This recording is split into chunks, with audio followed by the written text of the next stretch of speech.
السلام علیکم ورحمۃ اللہ وبرکاتہ۔ دوستو، آج میں آپ کے سامنے نبی اکرم صلی اللہ علیہ وسلم کا جو معجزہ بتانے جا رہا ہوں، اس میں ایک ایسا سبق ہے جو جاتے جاتے میں آپ لوگوں کو بتاؤں، اور اس معجزے میں آپ صلی اللہ علیہ وسلم کو اللہ کی طرف سے کیا مدد ملی اور کیسے، یہ سب میں آپ کو تفصیل سے بتاؤں گا۔ اور دوستوں، یہ واقعہ ریاض الصالحین کی ایک حدیث سے ثابت ہے۔ تو آئیے سنتے ہیں اس معجزے کو جو غزوہ خندق کے دوران پیش آیا ہے۔ میں نے بتایا تھا کہ یہ واقعہ حدیث سے ثابت ہے۔ تو حضرت جابر رضی اللہ عنہ فرماتے ہیں کہ ہم خندق کھود رہے تھے کہ اچانک ایک بڑی سی چٹان سامنے آ گئی، اس کو توڑنا دشوار ہو گیا۔ تو صحابہ کرام نبی اکرم صلی اللہ علیہ وسلم کے پاس آئے اور ان سے کہا کہ ایک بڑی سی چٹان سامنے آ گئی ہے۔ تو آپ صلی اللہ علیہ وسلم کھڑے ہوئے، اور آپ صلی اللہ علیہ وسلم کی حالت یہ تھی کہ ان کے پیٹ پر ایک پتھر بندھا ہوا تھا۔ اور حضرت جابر رضی اللہ عنہ فرماتے ہیں کہ ہم نے 3 دن سے کچھ چکا تک نہ تھا۔ تو آپ صلی اللہ علیہ وسلم نے کدال اٹھائی۔ کدال کو ایک ایسا آلہ جس سے زمین کھودی جاتی ہے، اور اس کدال سے اس چٹان پر مار دیا کہ کیا دیکھتے ہیں کہ وہ چٹان ریزہ ریزہ ہو گئی۔ اور پھر اس کے بعد حضرت جابر رضی اللہ عنہ آپ صلی اللہ علیہ وسلم سے اجازت لے کر گھر چلے آئے، اور اپنی بیوی سے کہا کہ آج میں نے نبی صلی اللہ علیہ وسلم کو اسی حالت میں دیکھا کہ ان کے پیٹ پر پتھر بندھا ہوا تھا، تو مجھے صبر نہ آیا۔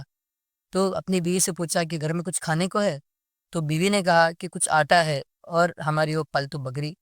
تو انہوں نے بکری ذبح کر دی اور آٹا گوندا اور گوشت کو ایک ہانڈی میں پکایا۔ پھر نبی صلی اللہ علیہ وسلم کے پاس آئے، اور وہاں پیڑے تیار بھی ہو چکے تھے اور گوشت بھی پکنے کے قریب تھا۔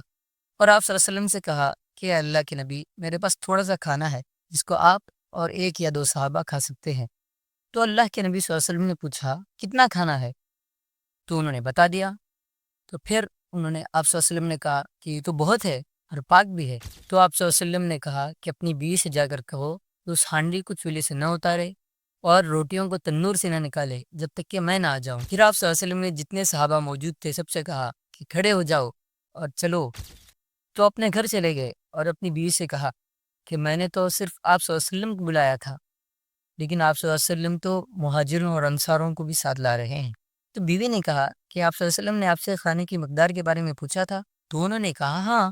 پھر رسول اللہ علیہ وسلم صحابہ اکرام کو لے کر گھر پہنچ گئے اور ان سے کہا کہ بھیڑ نہ لگاؤ، آرام سے داخل ہو جاؤ۔ پھر آپ صلی اللہ علیہ وسلم ان روٹیوں کو نکالتے، ان کو توڑتے اور اس پر سالن ڈالتے اور اس تنور کو اور اس ہانڈی کو بند کر دیتے اور صحابہ اکرام کے سامنے پیش کر دے۔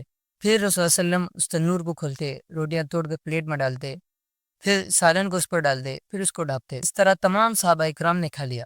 پھر آپ صلی اللہ علیہ وسلم نے بھی کھایا اور پھر بھی بچ گیا، تو ان سے کہا کہ تم کھا لو اور اپنے پڑوسیوں میں تقسیم کر دو کہ بہت سے لوگ بھوکے ہیں۔ تو دوستوں، آپ صلی اللہ علیہ وسلم اتنے بڑے نبی ہونے کے باوجود آپ صلی اللہ علیہ وسلم کی حالت یہ تھی۔